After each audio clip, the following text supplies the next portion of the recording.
நம்ம தாய் தந்தையருடைய இந்த ஜெனரேஷன் தாய் தந்தையருடைய கசினை முடிக்கிறதுனால வந்து வாய்ப்புகள் அதிகமாக இருக்குது.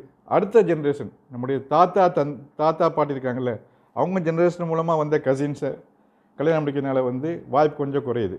அது 3வது generation grand father grand mother இவங்க ஜென்ரேஷன் மூலமாக வந்த கசின்ஸ் 2 பேர், அதாவது தேர்ட் கசின்ஸ் கல்யாணம் முடிக்கிறதுனால வந்து இன்னும் வாய்ப்பு நோய் வர வாய்ப்பு குறையுது.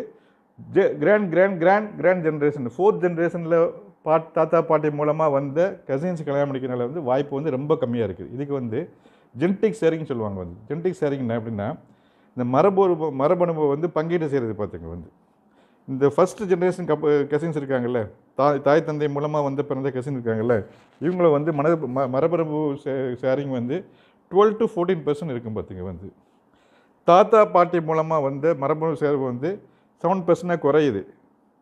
நான் ஒரு அப்ராக்சிமேட்டாக சொல்கிறேன்.